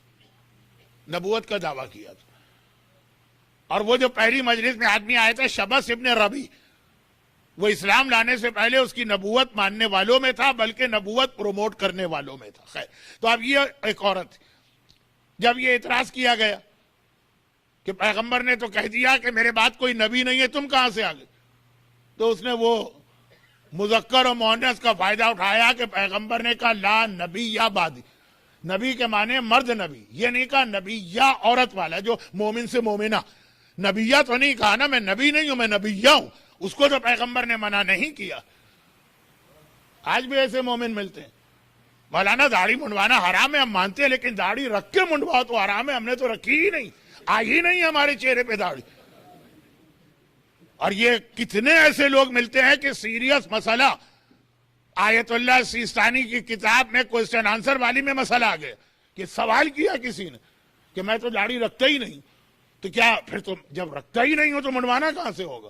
تو اب یہ الفاظ کا جو کھیل تھا، اس نے ایک قانون ایسا جاری کیا جس کی وجہ سے اس کی نبوت بہت چلنے لگی، اور اس نے یہ قانون جاری کیا کہ شادی کے بعد 1 ہفتے تک دلہن کے لیے نمازیں معاف ہیں۔ شادی کے بعد دلہن اس پوزیشن میں نہیں ہو، دولہا اور دلہن دونوں، وہ نمازیں معاف ہیں۔ اب اس کی نبوت کو تو ہم میں سے کوئی نہیں مانے گا، اس پہ لعنت کریں گے۔ اس کے مسئلے پہ بہت سے لوگ عمل کرتے ہیں، بہت کم مجھے ایسے نمازی بھی ملتے ہیں کہ جو شادی کی اگلی صبح کو نماز پڑھیں۔ خیر، تو خلاصہ یہ ہے کہ یہ تو ہم اور آپ ہیں۔ اب وہاں تو یہ جملہ کہنا توہین امامت۔ مولا پہنچے، پیغمبر نے پہلا سوال علی کو دیکھتے ہی یہ کیا کہ اے علی، تم نے فاطمہ کو کیسا پایا؟ یہ بھی ایک باپ کی بہت بڑی ذمہ داری ہے کہ اپنی بیٹی کی ایسی تربیت کرے، شوہر کے گھر میں جائے تو شوہر کے گھر کے نظام کو ایسا بنائے کہ مولا کی طرف۔ فرمایا نعم العون للعبادہ، میں نے اپنی بیوی کو عبادت خدا میں بہترین مددگار پایا۔ میرا جملہ ذہن میں رکھیے گا، فیملی لائف اگر ٹھیک ہو تو نماز و روزہ بھی باقی رہ سکتا۔ مولا نے جملہ کہا، اب بات ختم ہو گئی، لیکن رسول نے نماز پڑھائی، بعد میں اصحاب رسول قریب آ گئے، یا علی صرف چند گھنٹے تو آپ نے یہ شہزادی کی اتنی بڑی فضیلت و خاصیت بیان کی، کوئی خاص وجہ تھی؟ کہا ہاں، جب میں شہزادی کے کمرے میں داخل ہوا، یعنی شہزادی تو میں کہہ رہا ہوں احترام میں، جب میں رسول کی بیٹی بنت رسول کے حجرے میں داخل ہوا تو دیکھا کہ وہ کسی فکر و پریشانی میں۔ اب ظاہری اعتبار سے سنیے گا، علم غیب تو ہر سب چیز جانتے ہیں، لیکن ظاہری اعتبار سے شادی نکاح پہلے ہوا، رخصتی بعد میں ہوئی، ہر ایک کو پتا۔ ہمارے یہاں تو کتنے سارے قصیدے بھی بن گئے ہیں، اور کیلنڈر اور جنتری میں تاریخیں بھی آ گئیں۔ جنتری میں کوئی حقیقت ہے کہ وہ ایک نان سینس بات ہے، وہ ایک الگ موضوع ہے، لیکن بہرحال گھر میں ہوتی ضرور ہے۔ تو یہ ہر ایک کو پتا ہے کہ چند دنوں کا وقفہ، اس دوران عرب کی عورتوں نے مولا کے خلاف بہت زیادہ پروپیگنڈا کی، اور وہ عورتوں کی نیچر والا پروپیگنڈا کہ کوئی بھی شادی ہو وہ کوئی نہ کوئی مین میخ ضرور نکالے گی۔ کبھی ان کو دلہن کی ناک موٹی لگے گی، کبھی اسے اس کا رنگ بہت دبتا ہوا نظر آئے گا، کبھی آنکھیں بہت چندیائی سے لگیں گی، سوائے ساس کے۔ وہ تو لڑکی خود لے کر آئی ہے نا، تو کیا وہ ماتھا چاند اور تھوڑی تارا اور اس قسم کی مثالیں، لیکن 1 ہفتے تک، اس کے بعد تو وہی بھلا بن کے آتی ہے۔ تو خلاصہ یہ ہے کہ عورتوں کی خاصیت عیب بہت نکالتے ہیں۔ اب یہاں پہ شہزادی کے پاس باقاعدہ تاریخ میں پوری ڈیٹیل ہے، اور آپ جانتے بھی ہیں، میں تو آپ کا وقت ضائع کر رہا ہوں، جلدی سے بات ختم کروں۔ تمہارے باپ نے تم پہ کیا ظلم کیا؟ شہزادی سے کہا جا رہا ہے، جو بلکہ بہار الانوار کی 10ویں جلد کا تو اردو ترجمہ بھی ہو چکا ہے، جس میں سارے یہ روایتیں، کیا دیکھ کے شادی کی؟ نہ ان کے گھر میں کوئی دولت، نہ ان کا گھر ہی اچھا، نہ کوئی دنیاوی آرام و سکون۔ ہر لڑکی کی تمنا یہی ہوتی۔ اب وہ ساری باتیں وہ ذہن میں رکھ کے یہ جملے کو سمجھانا ضروری تھا۔ شہزادی پریشان، تو مولا نے پہلا سوال کیا کہ بنت رسول، آپ اتنی پریشان شادی کی رات میں اس وقت نظر آ رہی، کیا اس رشتے سے آپ راضی اور خوش نہیں؟ یہ اپنے اور فاطمہ کے لیے نہیں ہے، ہماری بچیوں کے لیے ہے، بچیوں کے والدین کے لیے، اور بچوں کے لیے بھی۔ یہ ہے نا کہ اگر کسی لڑکی کو پتا چلے کہ میرا رشتہ غلط جگہ ہو گیا، اب وہ رشتہ تو ہو گیا، نکاح تو ہو گیا، اتنا آسان بھی نہیں ہوتا اسلام میں نکاح ٹوٹنا۔ ہمارے ہاں کتنا آسان ہے کہ واقعاً اب یہ کہنا پڑتا ہے جب کوئی آدمی ویسٹ والا، اب تو پاکستان میں بھی بہت بڑھ گیا۔ پاکستان کے ٹی وی تو طریقے بتاتے ہیں کہ کس طریقے سے شوہر سے نجات حاصل کرنا ہے، بلکہ قرآن کی آیتیں اور صحیح بخاری کی حدیثیں ڈراموں میں آتی۔ بھئی ایک دم کیا ہوا، یہ قرآن حدیث کہاں سے آ گئی؟ اس لیے آئی کہ وہ فلاں حدیث کے اندر ہے کہ عورت نکاح توڑ سکتی، کہ اب تو کوئی آتا بھی ہے کبھی، مولانا وہ فلاں تاریخ و نکاح، تو نکاح پڑھ دیجئے، تو پوچھتے ہیں مجھ سے کہ آپ یہ سنگل انویٹیشن دے رہے ہیں کہ پیکج لینا چاہتے ہیں؟ پیکج کیا ہوتا ہے؟ میں کہا پھر یہ کہ 1 ہفتے بعد آپ طلاق کے لیے آئیں گے، تو اگر آپ دونوں ساتھ میں ہی وعدہ لے لیں تو آپ کو 20% ڈسکاؤنٹ۔ خیر، جو لوگ یہ سارا کام کرتے ہیں، میں تو نکاح بھی نہیں پڑھاتا اور طلاق بھی نہیں پڑھی، لیکن اتنے جلدی آج کل طلاقیں ہونے لگی ہیں، وہ ایک الگ موضوع ہے۔ اب بات یہ ہے کہ کیوں ہوتی ہے طلاق؟ اب لڑکی کو خبر ملی کہ شوہر میں یہ خرابی، خبر ملی، ابھی تو دیکھا بھی نہیں ہے، لائف شروع نہیں ہوئے، اس عورت نے کہا، اس پڑوسن نے کہا، اس دیورانی نے کہا، اس جٹھانی نے کہا، اس نند کی سلج نے کہا، پتہ نہیں کس نے کہا، اب پریشان۔ تو مولا نے وہ سوال کیا کہ جو اتنا پروپیگنڈا علی کے خلاف عورتوں کا ہوا، مردوں کے پروپیگنڈے کا طریقہ الگ ہوتا ہے، عورتوں کے پروپیگنڈے کا طریقہ الگ ہوتا ہے، یہ دو الگ الگ چیزیں۔ تو ایک بار کہا کہ کیا اس شادی سے آپ خوش نہیں؟ گھبرا کے کہا نہیں ابوالحسن، میں تو اس لیے فکر مند ہوں کہ میں نے اپنی زندگی کا پہلا حصہ بابا کے گھر گزارا، اور بابا نے مدینہ پہنچنے کے بعد گھر کے لیے سارا سامان وغیرہ مہیا کیا، بہت غربت صحیح، لیکن بہرحال جو سامان ضروری ہے وہ پیغمبر نے مدینے میں خریدا۔ اور اب میں شوہر کے گھر آئی ہوں، یہ دوسرا اسٹیج۔ تو یہاں پہ آپ نے سارا سامان، وہ چکی اور وہ چند برتن اور وہ ساری، لیکن اس کے بعد مجھے جانا ہے جو اصل ہمارا گھر ہے، قبر، وہاں کے لیے بھی تو کوئی سامان ہم جمع کرنا شروع کریں۔ جب انڈیا اور پاکستان کے دانشمند، مجھے معلوم ہے یہ مثالیں ٹورنٹو کے لیے بالکل غلط، لیکن آپ جہاں سے آئے وہاں کی مثال میں کمفرٹیبل آپ کو ہونا چاہیے، یہ فطرت ہے آدمی کی۔ کبھی بیوی کے ہاتھ کا پکا ہوا کھانا اچھا نہیں لگے گا، ہمیشہ ماں کے ہاتھ کا کھانا یاد کرے گا، چاہے اس کو کچھ بھی نہ پکانا آتا ہو۔ وہ ماں کے شوہر سے پوچھو اپنے باپ سے کہ کیسا کھانا پکاتی تھی، لیکن وہ چونکہ وہ بچپنا جو ہے وہ آدمی کی کبھی جان نہیں چھوڑتا۔ اس لیے میں نے کہا کہ انڈیا پاکستان کی مثال، کہا کہ دانشمند والدین، بچی پیدا ہوئی اور ابھی سے اس کے جہیز یا شادی کی فکر ہو جاتی۔ ہمارے یہاں تو ابھی بھی سامان جمع کرتے ہیں، لیکن بہرحال بہت سی جگہوں پہ انویسٹمنٹ اسکیمیں ہیں، انشورنس ہے، پیسے جمع کرنا ابھی سے تیاری ہے۔ لڑکی ابھی پیدا ہوئی تو شہزادی اسی مزاج کے اعتبار سے کہہ رہی ہے کہ ایک دن تو قبر میں جانا، اصل گھر تو وہ ہے، یہ سب تو یہاں چھوڑ جانے والی چیز ہے، اس کے لیے بھی ہم کو ابھی سے تیاری شروع کرنا۔ تو آئیے آیا ابوالحسن، ہم اور آپ آج کی رات اللہ کی عبادت نماز پڑھتے ہوئے گزارے۔ تو اس کے بعد شوہر و بیوی نے ساری رات وہ نماز پڑھی جس کی نقل ہمارے یہاں، یعنی میں یو پی سے تعلق رکھتا ہوں، ایسا تعلق دیکھا کبھی نہیں، لیکن بزرگ تو وہاں سے آئے۔ تو جو ہمارے یہاں اس کی نقل میں ایک نماز پڑھائی جاتی ہے، رخصتی کے موقع پر دلہن کے آنچل پہ شوہر کو نماز پڑھوائی جاتی ہے۔ وہ نماز بغیر وضو کے ہوتی ہے، وہ نماز بغیر شرائط کے ہوتی ہے، اس میں پتہ نہیں الحمد پڑھتا بھی ہے وہ شوہر کے، وہ دولہا کے نہیں پڑھتا ہے، لیکن ایک 2 رکعت نماز اس کی نقل میں ہو رہی۔ لیکن ساری رات نماز پڑھی، کیا کہہ کر کہ یہ وہ چیز ہے جو قبر میں کام آئی۔ خالی نماز نہیں کہا، یہ کہا کہ قبر کا سامان ہے جو جمع کر۔ فیملی لائف اگر ٹھیک ہوگی تو نماز اور روزہ بھی بچے گا، ساری عبادتیں بھی بچیں گی۔ یہی وجہ کہ عاشور کے دن بھی آپ کو یاد دلایا جا رہا کہ آج کے دن، اب وہ کچھ آیتیں میں یہاں ممبر سے بھی پڑھوں گا، تھوڑا آپ کو اندازہ ہو کہ عاشور کا ایک میسج یہ بھی، اور سورہ مجادلہ۔ عاشور کا دن انسان اس لیے سورہ احزاب پڑھے گا کہ آج آقا حسین کی شہادت کا دن ہے، جو آقا نے کہا اس پہ آج ہم کو عمل کرنا۔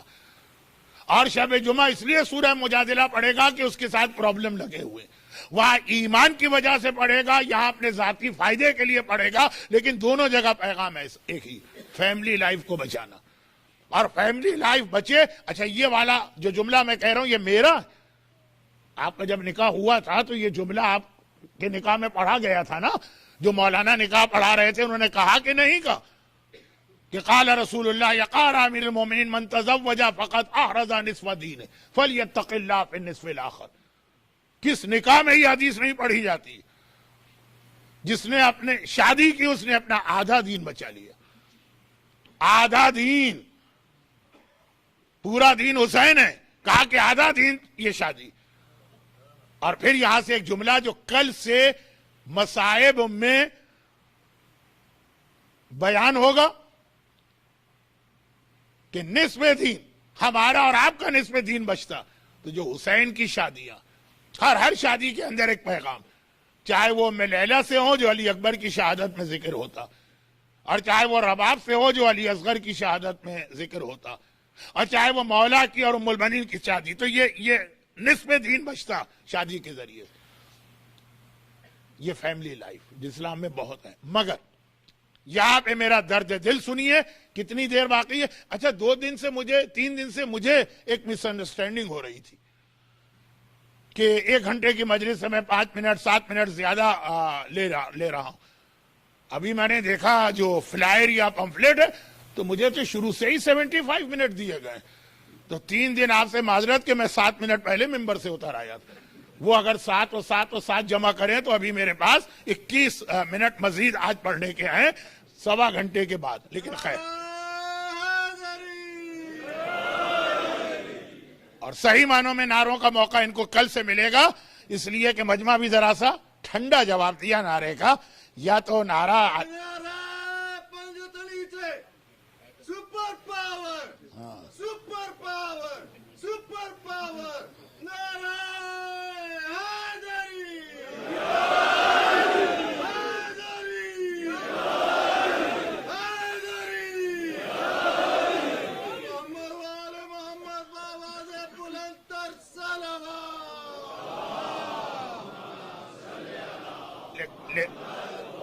لیکن خیر یہ ظلم میں آپ پہ نہیں کروں گا، صرف ایک مختصر سی بات آج شروع کر رہا ہوں، شاید اس کے بعد جس کی ضرورت بھی نہ پڑے اور شاید ضرورت پڑے، وہ یہ کہ جو اتنا اہم مسئلہ ہے اسلام کی نگاہ میں پھر ایک جملہ دہرا دوں کہ میں تو مسئلے کو اہم سمجھتا ہوں یا کم اہم اہل بیت کے ریفرنس سے اور کربلا کے کانٹیکسٹ میں، اور کربلا میں بھی عاشور۔ تو جب سورہ احزاب جو اسلام کی فیملی لائف کو بتا رہا ہے، ہاں آدھا سورہ اور آدھے سورے میں دوسرے میسیج ہے، وہی فیملی لائف نصف دین ہے، تو یہ اتنا اہم میسیج ہے کہ عاشور کے دن ہے تو اس سے اندازہ کیجئے۔ تو اب یہ آخری بات وہ یہ کہ جو اتنا اہم مسئلہ بنا، حتیٰ ہمارے نماز اور روزے، سعد ابن معاذ جیسے عظیم صحابی کو نماز میں ان کی مثال نہیں، روزے میں ان کی کوئی مثال نہیں، جہاد راہ خدا جو سب سے زیادہ ممبر سے آپ تذکرہ سنتے، خندق کے جہاد میں کتنے مجاہدین شہید ہوئے، مسلمانوں کا کیا لاس ہوا، شاید ایک نام بھی کوئی نہ بتا سکے، سعد ابن معاذ، اونلی 1 کیجولٹی یعنی شہادت، لفظ کیجولٹی صحیح نہیں، صرف ایک شہادت یعنی مجاہد راہ خدا۔ ایک جملہ مولا کا سعد کے لیے ایسا کہ ہزاروں صفوں کی کتاب لکھ دی جائے سعد کے فضائل میں تو وہ اس جملے کے مقابلے میں کچھ نہیں۔ ایک جملہ مولا نے رسول اللہ کے بعد ایک دن کہا تھا کہ اگر سعد آج زندہ ہوتا تو کسی کی یہ مجال نہیں تھی کہ ہمارا حق چھین لیتا۔ مولا جسے یاد کر رہے مشکل کشا، اتنا بڑا اہل بیت کی ولایت و محبت کا ماننے والا، مرتے ہی عذاب قبر میں صرف اس لیے مبتلا ہوا کہ فیملی لائف کو ٹھیک نہیں رکھا تھا۔ وہ نمازیں اپنی جگہ، وہ روزے اپنی جگہ، حج تو خیر آیا نہیں تھا، وہ راہ خدا کا جہاد اپنی جگہ، مگر کتنی عجیب بات، یہ امام خمینی رضوان اللہ علیہ کا بھی شکوہ تھا، مگر ایک دوسرے اینگل سے بات ایک ہی تھی، وہ یہ ہے کہ آپ اپنے بچوں کو، اور ذرا ٹین ایج ہے، سنڈے اسکول میں بھی بھیجتے ہیں، اور شاید کچھ والدین گھر پہ بھی توجہ دیتے ہیں، وضو کرنا سکھاتے ہیں، نماز پڑھنا سکھاتے ہیں، روزے کے مسائل بیان کیا کرتے ہیں۔ والدین اگر ذرا اور دیندار ہیں تو اپنے بچوں کو ٹریننگ دیتے ہیں خمس نکالنے کی کہ یہ خمس کی تاریخ ہے، اس طرح خمس نکلے گا۔ اور اگر اور زیادہ دیندار والدین تو بچی کو سکھاتے ہیں ابھی 4-5 سال کی عمر سے کہ اس طرح حجاب کرنا، اور اگر ہر جگہ نہ صحیح تو امام باڑے میں اس طرح سے اسکارف پہن کے جانا، یہ ساری چیزیں سکھائی جاتی ہے نا، وہ ماں کے پیٹ سے لے کے نہیں آتا، لیکن یہ سارے اسلام کے واجبات جب شادی یا نکاح ہوتا ہے اس سے پہلے نکاح کے حوالے سے جو مسائل، بیوی کا حق کیا ہے، بیوی کی ڈیوٹی کیا ہے، ساس اور بہو کے رشتے میں اسلام کے کیا احکامات ہیں، توضیح المسائل میں کبھی کسی نے پڑھا کہ ایک چیپٹر ہے کتاب النکاح اور اس میں ایک چیپٹر ہے، ایک ذیلی عنوان ہے شوہر اور بیوی کے واجبات و فرائض حقوق، 10 مسئلے ہیں, وہ 10 مسئلے بھی کوئی نہیں پڑھتا. جو اتنا اہم مسئلہ ہے اسلام کا کہ وہ جو شروع میں نماز روزہ اس سے بھی زیادہ ہے. آپ گاڑی دے کے اپنے بیٹے کو نہیں بھیجتے ہیں جب تک کہ پہلے ڈرائیونگ نہ سیکھا. اب پوری زندگی کا مسئلہ ہے کہ وہ خود ہی سیکھ لے گا یا وہ خود ہی بعد میں سمجھ میں آ جائے گا. نہیں آتا سمجھ میں, تبھی ہماری فیملی لائف ٹوٹ رہی. یہ بھی اسی طرح سے سیکھا. یہ امام خمینی کا شکوہ تھا, پورا ان کا خطبہ کیا ہے, ریلیجس اور متقی لوگوں, نماز اور روزے کے مسائل بہت اہم ہیں, واجبات میں بھی اول نمبر پر, لیکن اس سے باہر نکل کے دوسرے واجبات بھی سیکھو. اسی ایک دائرے میں کب تک رہو گے؟ کیونکہ ہمارے ہاں سنڈے اسکول کا یا دینیات کا مطلب ہی ہے کہ نماز روزے خمس کے مسئلے بتائے اور ختم. اس کی اہمیت کم نہیں کر رہا ہوں, یہ بہت اہم چیز ہے, لیکن اس کے ساتھ دوسری چیزیں بھی. اب پرابلم کیا آتا ہے؟ پرابلم یہ آتا ہے کہ شادی کے موقع پہ نہ لڑکے کو یہ پتا ہوتا ہے کہ جو آنے والی آ رہی ہے مجھے واجبات کیا ہیں میرے اس کے لیے, نہ اس کو پتا ہوتا ہے کہ جہاں میں جا رہی ہوں وہ لڑکا نہیں, اس کی ماں, اس کی بہنیں, اس کے حوالے سے میری ذمہ داری کیا. تو کیا نتیجہ نکلتا ہے؟ فیملی لائف ٹوٹتی. کیا نتیجہ نکلتا ہے؟ فیملی لائف ٹوٹتی ہے تو آدمی گناہوں کی جانب بڑھتا ہے. یہ جملہ سمجھا نہیں رہا ہوں, کل سمجھاؤں گا, آج ختم بات. لیکن جو اصل بات مجھے اس وقت عرض کرنا تھی کہ اسی لیے یہ سب اس لیے کہ دین کی وہ پراپر نالج نہیں, گھر ٹوٹ رہے ہیں. اب اگر امام کی فوج کے اندر امام جہاد کرنے جا رہے ہیں اور وہاں پہ یہ مسئلے پیدا ہو گئے, بے دین لوگ تو امام کا ساتھ نہیں دیں گے.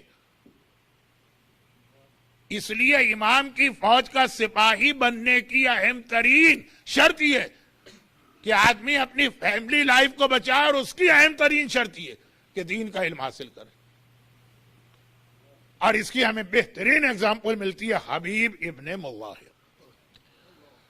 اب کل سے تو وہ راتیں شروع ہو رہی ہیں جس میں مصائب کا بیان زیادہ ہوگا, گرچہ ابھی تک بھی میں نے مصائب کم تو نہیں پڑھے, لیکن ابھی 10 منٹ ہیں تو کل سے 15 سے 20 منٹ ہوں گے, تو آج کی حد تک بھی ذرا سی معذرت, 7-8 منٹ سے زیادہ کا وقت اب نہیں بچا. اس کی بہترین مثال ہمیں ملتی ہے حبیب ابن مظاہر. یہ کربلا کا واحد شہید ہے جس کے بارے میں ہمیں یہ پتا کہ حسین نے کس کرائیٹیریا پر حبیب کو اپنی فوج کے لیے بلایا. بہت سارے حسین کے ساتھ مکے سے چلے, راستے میں جمع ہوئے.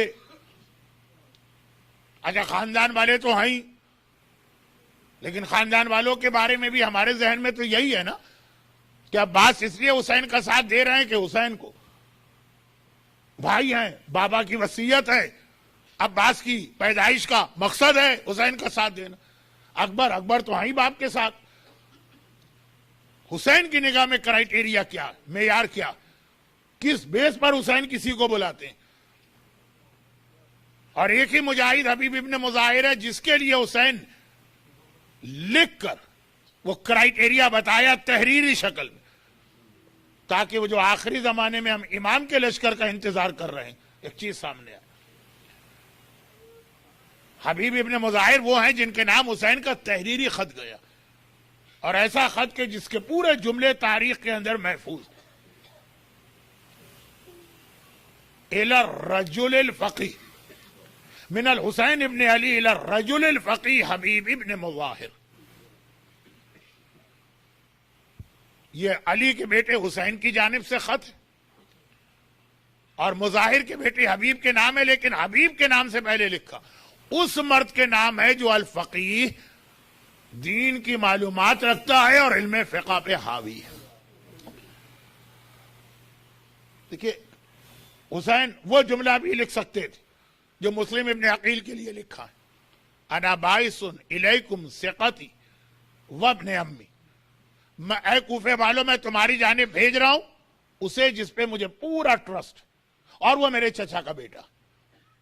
مسلم کا انٹروڈکشن کوفے والوں سے 2 حوالوں سے کرایا. حبیب کے لیے بھی لکھ سکتے تھے کہ جو میرے بچپنے کا دوست, اور حبیب کی یہ صفت زیادہ مشہور اور حبیب کون؟ حسین کے بچپنے کا دوست، جو میرے نانا کا صحابی، جو میرے بابا کا صحابی، جو میرا شاگرد ہے، جو علم غیب آج کل بعض بچے کچوں کو معصومین میں نظر نہیں آ رہا، وہ علم غیب تو حبیب ابن مظاہر کے پاس بھی تھا۔ میثم تمار، حبیب، رشید، تینوں کا مشہور واقعہ ہے، پڑھنے کی ضرورت نہیں ہے، وقت نہیں۔ مگر حسین نہ اپنے بچپنے کا دوست کہہ کے بلایا، نہ اپنا شاگرد کہہ کے بلایا، نہ اپنے بابا کا صحابی کہہ کے بلایا، صرف یہ کہا کہ چونکہ یہ علم فقہ، علم دین، علم شریعت رکھتا اور دین کو سمجھتا۔ امام کے لشکر میں صرف وہ شامل ہوگا جس میں دین کی سمجھ، اور یہی دین کی سمجھ ہے جو انسان کے ایمان کو بچاتی ہے، ورنہ صرف ایک جملہ کہے گی، جو آیت کل آپ دوپہر کو سنیں گے وہ کل رات کے مجلس کا عنوان بنے گی۔ مثل الذین حملوا التوراۃ ثم لم یحملوها کمثل الحمار، جنہوں نے تورات کو حفظ کر رکھا ہے ان کی مثال گدھوں جیسی، اگر سمجھ نہیں۔ اور حبیب ابن مظاہر، ورنہ رجل فقیہ کا ترجمہ ہے ایک علم فقہ رکھنے والا، یہ ہے تو حبیب کربلا کے لشکر میں شامل ہو سکے گا، لیکن بیچ کا اسٹیج تو میں بھول گیا یا چھوڑ گیا، فیملی لائف۔ جب حبیب کے نام حسین کا خط گیا تو زوجہ حبیب کی کیا حالت؟ بھئی یہیں سے آپ سمجھئے کہ مصائب شروع ہو گئے، یہیں پہ آپ سمجھئے کہ آج کی مجلس کا پیغام مکمل ہو گیا۔ حبیب کے لیے بعض علماء ایک جملہ بھی کہتے ہیں کہ حبیب تم بہت خوش قسمت ہو، اس حوالے سے کہ حسین نے خط لکھ کے تو تمہیں بلایا، ٹھیک ہے، اور بھی کچھ لوگوں کو حسین نے بلایا تھا، فرق یہ ہے کہ حبیب کا پورا خط جو ہے وہ ہسٹری میں اسی طرح آیا، لیکن آیا حبیب حسین سے پہلے تو تمہیں حسین کی بہن زینب نے یاد کیا تھا۔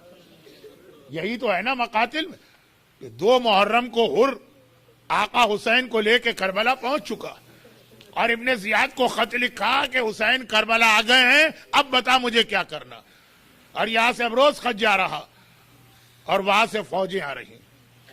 اب جب کوئی فوج آتی ہے تو وہ ایک شور، ایک آواز، گھوڑے آ رہے ہیں، سپاہی بول رہے ہیں، کربلا کا کھلا میدان، زینب ہر بار کہتی ہے اماں فضہ ذرا دیکھ کے آنا کون آیا، اور فضہ جو نام لے کے آتی ہیں تو ایک سے ایک ایسا نام۔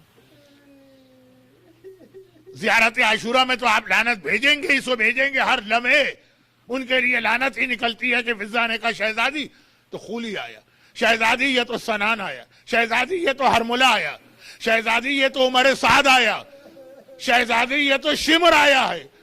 ہر فوج ایک دن میں نہیں آ رہے ہیں، الگ الگ دنوں میں آ رہے ہیں، اور زینب کو یہ پیغام ملا، وہ نام جو زینب کا بابا زینب کو بتا چکا۔ آخر جب شمر کے آنے کی خبر سنی تو ایک بار زینب نے پورے وقار اور جلال کے ساتھ کہا فضہ اماں ذرا میرے بھیا کو بلا کے لانا۔ حسین آئے، زینب کیا بات؟ کہا بھیا مسلسل خون کے پیاسے اور جان کے دشمن تو آ رہے ہیں، کیا اس پوری دنیا میں، بھری دنیا میں کوئی نہیں ہے جو محمد کے نواسے کی مدد کو آئے؟ حسین نے کہا زینب یہ سوال کوئی اور کرتا تو اسے تو میں جواب دیتا، تمہیں کیا بتاؤں؟ نانا کا انتقال تمہارے سامنے ہوا، کسی نے ہماری مدد کی، اماں کی شہادت تمہارے سامنے ہوئی، بابا کے سر پہ ضربت تمہارے سامنے لگی، بھیا حسن کا کلیجہ تمہارے سامنے ٹکڑے ٹکڑے ہوا، زینب تو ان تمام مصائب کی ہے نہیں گواہ، اس وقت کس نے ساتھ دیا کہ آج ساتھ دے گا؟ اور زینب نے کہا بھیا مگر ایک آدمی ایسا کہ اگر تو اسے بلائے ہو ہی نہیں سکتا کہ وہ تیری مدد کو نہ آئے، تیرے بچپنے کا دوست حبیب ابن مظاہر۔ کتنے خوش قسمت ہوئے حبیب کہ حسین کو تو تمہیں بلانا ہی تھا، مگر حسین سے پہلے زینب کبریٰ نے تمہیں یاد کیا، زینب نے تمہاری وفاداری پہ اتنا بھروسہ کیا، اور حسین کا قاصد شہر کوفہ گیا۔ ایک بار دوپہر کا وقت ہے، فیملی لائف محفوظ ہو تو کربلا کے لشکر میں آدمی شامل ہوتا، دروازے پہ نوکنگ، حبیب دوپہر کا وقت بیوی کے ساتھ دسترخوان پہ بیٹھ کے کھانا کھا رہے، کوفے کے حالات بڑے خراب، ابن زیاد مسلم کو شہید کر چکا، اور ایک بار چاروں طرف پہرے لگ چکے ہیں، کوئی حسین کی مدد کے لیے نہ جائے۔ ہر آدمی دوسرے کی جاسوسی کر رہا. حبیب نے ناکنگ کی آواز سنی. ایک مرتبہ گھبرا کے پوچھا کون؟ جواب آیا انا برید الحسین، میں حسین کا قاصد. بھئی یہ سننا تھا کہ طلب کے حبیب کھڑے ہوئے، باہر کے کمرے میں آئے، دروازہ کھولا، قاصد کو دیکھا، بعد میں پہلے تو اس کے پیروں پہ گر پڑے. انہی قدموں سے چل کے میرے مولا کی بارگاہ سے مشتاق آیا. ہائے آج میں اتنا خوش قسمت. اندر لے کے آیا. کہا کیا بات؟ کہا یہ حسین نے خط بھجوایا. حبیب نے خط کھولا، پہلا جملہ تو وہی تھا، رجل فقی حبیب ابن مظاہر کے نام، اور اس کے بعد کا جملہ ایسا تھا کہ حبیب تڑپ اٹھے. حسین نے لکھا تھا بھیا حبیب میں تمہارے شہر کے قریب آ گیا ہوں، دشمنوں کے درمیان گھر گیا ہوں، محمد کی نواسیہ زینب و کلثوم بھی میرے ساتھ ہیں. بھئی یہ جملہ جو پڑھا، تڑپ کے کھڑے ہوئے وہیں سے کربلا کا رخ کیا اپنے کمرے سے. لبیک یا حسین، لبیک یا حسین کی آواز حبیب نے بلند کی ہے. قاصد سے کہا اچھا تم واپس چلے جاؤ، میں آ رہا ہوں. اور پھر آئے زنان خانے میں، اس کمرے میں کہ یہاں حبیب کی زوجہ بیٹھی. وہ یہ تو سن چکی ہے کہ حسین کا قاصد آیا، بڑی بے چینی کے عالم میں ٹہل رہی. یہ آقا کا قاصد کیوں آیا؟ جیسے ہی حبیب بیوی کے کمرے میں داخل ہوئے، تڑپ کے زوجہ حبیب نے کہا حبیب یہ کیوں آیا تھا؟ حبیب نے کہا کہ میرا آقا کربلا آ گیا ہے اور مجھے بلایا. حبیب کی بیوی گھبرا کے کہتی ہے زوجہ حبیب، یہ حبیب تو پھر کیا فیصلہ کیا؟ اچھا کوفے کے حالات اتنے خراب تھے کہ بیوی شوہر کی جاسوسی کر رہی ہے، شوہر بیوی کی جاسوسی کر رہا ہے، باپ اولاد، اولاد والدین. اب حبیب گھبرا گئے. ویسے بھی عورت کے لیے اس کا سہاگ بہت اہم، ایسا نہ ہو کہ میری بیوی میرے راستے میں رکاوٹ بنے اور مجھے روکنے کے لیے کہیں اور خبر پہنچا دے، تو امتحان بھی لینا تھا. ایک مرتبہ کہا کہ ہاں آقا آ تو گئے ہیں، مجھے بلایا تو ہے، اب میں سوچ رہا ہوں کہ کیا کروں. حبیب کی بیوی نے ایک بار دونوں ہاتھوں سے اپنے سر کو پیٹا. حبیب یہ دن آیا کہ فاطمہ کا لال تجھے بلائے اور میرا شوہر یہ کہے کہ ابھی میں سوچ رہا ہوں. دیکھیں یہ کوئی فکشن نہیں ہے، تاریخ کا جملہ ہے کہ حبیب کی بیوی نے جلال کی عالم میں کہا اے حبیب میں چوڑیاں اتار کے یہاں رکھتی ہوں، تو پہن لے، اپنی تلوار مجھے دے، میں جاؤں گی اپنے آقا کی مدد کے لیے. حبیب نے کہا مجھے تو صرف تیرا خیال ہے کہ میرے بعد تیرا کیا ہوگا. یہ جملہ بھی تاریخ کا جملہ ہے، بنایا ہوا نہیں. زوجہ حبیب نے کہا حبیب میری فکر نہ کر، میں مٹی کھا کے گزارا کر لوں گی، مگر یہ برداشت نہیں کر سکتی کہ اس چھت کے نیچے رہوں جہاں حسین بلائے میرے شوہر کو اور شوہر منع کر. حبیب نے شکر کا سجدہ انجام دیا کہ یہ ایک رکاوٹ جو رکاوٹ ہو سکتی ہے. اور اس کے بعد رات کو آدھی رات کو نکلے. غلام کو گھوڑا دے کے پہلے سے بھیج دیا تھا، جاسوسی ہو رہی، ایک ایک آدمی کا ایکشن دیکھا جا رہا، خالی گھوڑا، اور کہا تھا میں آؤں گا رات کے وقت. آدھی رات کا وقت حبیب وہاں پہنچے جہاں بات طے کی تھی. غلام بار بار دیکھ رہا ہے، اندھیرا پڑ گیا، رات ختم ہو رہی، میرا آقا نہیں آیا. ایک بار گھوڑے کی گردن میں باہیں ڈال دی غلام اور کہا کہ اگر میرا آقا نہ آیا تو میں تجھ پہ سوار ہو کے جاؤں گا اور محمد کے نواسے کی مدد کروں گا. حبیب کی آنکھوں میں آنسو آ گئے. مولا اس وقت تیری یہ حالت ہو گئی کہ ادنا غلام تیری مدد کرنا اپنا فریضہ سمجھ رہے، یعنی یہ سمجھ رہے کہ حسین کی مدد کر دی. خیر بات مختصر کرتا ہوں، بہت وقت ہو گیا. حبیب میدان کربلا پہنچے، جیسے ہی حبیب کو دیکھا سارا لشکر پہچانتا، خوشی کے نعرے لگے، جیسے ہمارے مومن نعرہ حیدری لگاتے وہاں نعرے لگے، خوشی کے نعرے بلند ہوئے، تکبیر کی آوازیں بلند ہوئی. زینب نے یہ آوازیں سن لی. کہا فضہ یہ پہلی بار میں اپنے بھائی کی فوج میں خوشی کی آواز سن رہی. وجہ کیا؟ فضہ نے کہا شہزادی میرے آقا کے بچپنے کا دوست حبیب ابن مظاہر آ گیا ہے. زینب نے سنا، کہا جاؤ فضہ اور حبیب کو بلا کے لاؤ، میں حبیب سے بات کرنا چاہتی ہوں. حبیب کو یہ پیغام ملا، پہلے تو کانوں پہ یقین نہ آیا اور پھر حسین کے ساتھ آئے، بیچ میں پردہ پڑا. زینب خیمے کے اندر، حبیب باہر. جیسے ہی حسین نے کہا زینب بہن مبارک ہو، میرے بچپنے کا دوست حبیب آ گیا. بس جیسے ہی یہ سنا، زینب نے کہا حبیب پہلی بات تو یہ سنو کہ فاطمہ کی بیٹی تمہیں سلام کہتی ہے. ایک عجیب کیفیت عجیب کی ہو گئی شہزادی، یہ وقت آ گیا کہ ہم جیسے غلاموں کو براہ راست زینب کبریٰ سلام بھیجے، غش کھا کے گر پڑے۔ اور اگلا دن آیا، عاشور کا دن، حبیب آخری مجاہد ہے، میں نماز ظہر سے پہلے، ظہر کا وقت آیا، ابو سمامہ نے آسمان کو دیکھا، فرزند رسول نماز کا وقت آ گیا، ایک نماز اور آپ کے پیچھے پڑھنا چاہتا ہوں۔ حسین نے کہا حبیب تم بھی کوفے والے ہو، یہ بھی کوفے والے، جا کے کہو کہ اتنی دیر کے لیے جنگ روک دیں، ہم نماز پڑھے۔ حبیب گئے اور کہا کہ اے لشکر یزید نماز کے لیے جنگ روک دو۔ جواب ملا حبیب حسین سے کہہ دینا فائدہ کیا نماز پڑھنے کا، اس کی نماز اسے کوئی فائدہ نہیں پہنچائے گی۔ وہ حبیب جلال میں آ گئے، ایک مرتبہ کہا تمہاری نماز فائدہ پہنچائے اور محمد کے نواسے کی نماز اسے کوئی فائدہ نہ پہنچائے۔ آواز دی آقا اب یہ نماز کوثر کے کنارے آپ کے نانا کے پیچھے پڑھوں گا، مجھ سے برداشت نہیں ہو رہا۔ حبیب نے جہاد کیا، آخر زخمی ہو کے گرے، حبیب کا لاشا حسین نے اٹھایا۔ اور میرے آخری جملے سنیے، 11 محرم سیدانیوں کا لٹا قافلہ بازار کوفہ میں داخل ہوا، آگے آگے کٹے سر ہیں، پیچھے پیچھے محملوں اور اماریوں کے بغیر اونٹوں پہ سیدانیاں بیٹھی ہیں۔ یہ قافلہ بازار کوفہ میں روکا گیا۔ جیسے ہی یہ قافلہ رکا، ایک چھوٹا سا بچہ آگے آیا، آقا سجاد کے گھٹنے پکڑے اور ایک مرتبہ کہا آقا میرا سلام لو۔ سجاد نے جھک کے دیکھا تو ہے کون؟ ایک بار ایک نیزے کی جانب اشارہ کیا، کہا کہ میں اسی حبیب کا یتیم ہوں، یہ میرے بابا کا کٹا سر ہے۔ سجاد جملہ سنتے ہیں، پلٹ کے پیچھے دیکھتے ہیں، پھوپھی اماں حبیب کا یتیم آیا ہے، حبیب ابن مظاہر کا بیٹا آیا ہے۔ زینب نے جھک کے کہا بیٹا تیری ماں کہاں ہے؟ میں تیری ماں سے بات کرنا چاہتی ہوں۔ قریب کے مکان کی چھت سے ایک بی بی کی آواز آئی، شہزادی آپ کی کنیز صبح سے آپ کے انتظار میں یہاں بیٹھی ہے۔ دیکھیں یہ ہے اہل بیت۔ ایک بار زینب نے پلٹ کے چھت کی جانب دیکھا، کہا زوجہ حبیب میں تجھے ڈھونڈ رہی تھی، میں تجھے تیرے شوہر کا پرسہ دینا چاہتی ہوں۔ زینب سے حبیب کا پرسہ لے۔ شہزادی آپ نے تو حبیب کا پرسہ دیا، کسی نے آپ کو بھی آ کے پرسہ دیا، تیرا حسین مارا گیا، تیرا عباس مارا گیا، تیرا اکبر مارا گیا، پرسہ تو نہ ملا، یا کوڑے پڑے یا نوکے نیزہ چبھ ہوئی گئی۔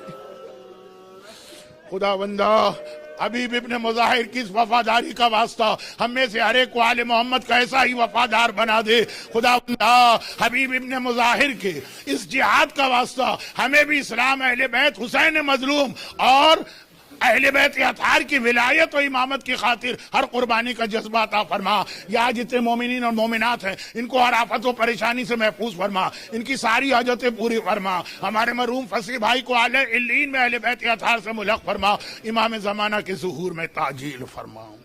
ماتم حسین۔